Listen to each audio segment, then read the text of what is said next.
Hi guys, this is Vijay Kumar. I inviting to you in my workshop Salesforce Career Transformation. Now let me introduce myself. My name is Vijay Kumar. I am a certified Salesforce professional and specialize in Salesforce administration, app builder and customization, configuration and development. अगर आप office में रोज काम करते हैं कई साल हो गए लेकिन आपकी ग्रोथ नहीं हो रही है technology wise financial wise salary increment नहीं हो रही है। आप इंटरव्यू बहुत सारे देते हैं लेकिन आप इंटरव्यू को क्रैक नहीं कर पाते। आपको इंटरव्यू के क्वेश्चन नहीं पता होता है। आपको सेल्स फोर्स की एडमिन पता है लेकिन आपको कोडिंग नहीं पता है। अगर आपसे इंटरव्यू में पूछा जाता है कि एडमिन का क्वेश्चन तो आप हो सकता है आप सही से जवाब दे दें, लेकिन अगर आपसे कोई एलडब्ल्यूसी या औरा कंपोनेंट और विजुअल फोर्स पेज के बारे में कुछ पूछा जाए तो हो सकता है आपकी कोडिंग साइड से वीक हो। तो इस वेबिनार में मैं आपको स्टेप बाय स्टेप बताऊंगा कि LWC Aura component Visualforce page कैसे बनाते हैं, कैसे काम करता है Visualforce page, LWC and Aura Lightning framework दोनों में क्या अंतर है। हम लोग स्टेप बाय स्टेप प्रत्येक चीज का डिस्कस करेंगे इस वेबिनार में। इस वेबिनार वैसे लोग के लिए ज्यादा सुटेबल है जो ऑफिस में काम करते हैं, बहुत साल से ऑफिस में काम कर रहे हैं लेकिन उनको इंक्रीमेंट नहीं हो रहा है। बहुत सारे लोग को ग्रोथ हो रही है लेकिन वो जो पहले से काम कर रहे हैं उनकी ग्रोथ नहीं हो रही है, और जो बाद में आए ऑफिस में उनकी ज्यादा ग्रोथ हो रही है। ऑफिस वाले ज्यादा उनको वैल्यू देते हैं जो न्यू एम्प्लॉय होते हैं, जो न्यू ज्वाइनिंग करते हैं। जो पुराने से लोग पहले से काम कर रहे होते हैं उनको वैल्यू कम देते हैं। आखिर ऐसा क्यों होता है? अगर आप चाहते हैं कि आपको अच्छी कंपनी में जॉब मिले, आपकी इंक्रीमेंट हो, आपकी सैलरी हो, तो आपको कौन सी ऐसी चीज है, वैसे आपको ऐसी आपके ऐसी कौन सी ऐसी टेक्निकल स्किल है जो आपको सीखना चाहिए, जिसमें कि आपकी टेक्निकल ग्रोथ के साथ साथ अपनी सैलरी एंड अपनी फाइनेंशियल स्ट्रांग भी कर सकें। इसमें मैं आप लोग को ये भी सिखाऊंगा कि कौन सा स्ट्रेटजी होती है जिससे कि बेस पे आप लाइफ में ग्रो करेंगे।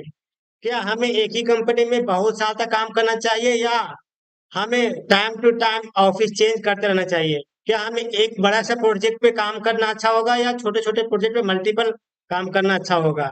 हमारे लाइफ की हमारे टेक्निकल ग्रोथ किसमें बेहतर होगा? फ्रेंड्स, मैंने कई साल से Salesforce and different different technology में काम किया है।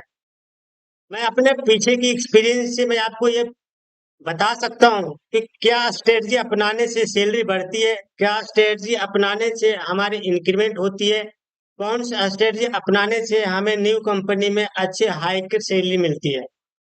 अगर आप अपने करियर की शुरुआत कर रहे हैं और अपनी ग्रोथ चाहते हैं तो आपके लिए ये वेबिनार सुटेबल होगा, क्योंकि मैं भी एज ए सेल्स को डेवलपर काम करता हूँ and as a team lead handle करता हूँ। मुझे पता है कि सेल्स को डेवलपमेंट में क्या क्या इशू आती है, प्रोजेक्ट में क्या इशू आते हैं, क्लाइंट के क्या रिक्वायरमेंट है। अगर आप इंटरव्यू जाते हैं तो इंटरव्यू में क्या क्वेश्चन रेज किया जाता है, किस पैरामीटर के बेस पर लोग सिलेक्ट करते हैं और लोग रिजेक्ट करते हैं। तो ये सारे पैरामीटर मैं आपके लोगों के साथ शेयर करूंगा। कुछ स्ट्रेटजी होती है जिसके हमें अपना करके हमें अपने लाइफ में ग्रो करते हैं। अगर आप किसी कंपनी में लंबे टाइम से काम कर रहे हैं लेकिन आपको ज्यादा तवज्जो नहीं दिया जाता है, लेकिन आपके साथ काम करने वाले सेम ही काम सेम प्रोजेक्ट पर काम करते हैं लेकिन उनको ज्यादा अप्रिसिएशन मिलता है, तो ऐसे आपको कौन से स्किल सीखने पड़ेंगे? हो सकता है आपको स्किल पता हो लेकिन आपको स्ट्रेटजी नहीं पता जिसके बेस पर मैनेजमेंट जज करते हैं। तो वो सारे स्ट्रेटजी मैं आपको इस वेबिनार में शेयर करने वाला हूँ, क्योंकि मैं कई सालों से आईटी फील्ड में जॉब कर रहा हूँ। As a developer, senior developer, team lead मैं हैंडल कर चुका हूँ और कर भी रहा हूँ। मुझे ऑफिस कल्चर के बारे में पता है। मैं आपको ये भी बताऊंगा कि अगर आप करियर का स्टार्टिंग कर रहे हैं तो आपके लिए कौन सा बेहतर सही होगा, वर्क फ्रॉम होम सही होगा या वर्क फ्रॉम ऑफिस सही होगा। कौन सा ऑफिस में एज ए फ्रेशर को ज्यादा सीखने को मिल सकता है, वर्क फ्रॉम ऑफिस में और वर्क फ्रॉम होम में। एज ए स्टार्टिंग आपको कैसे सर्कल में रहना चाहिए, कैसे आपकी ग्रोथ होगी।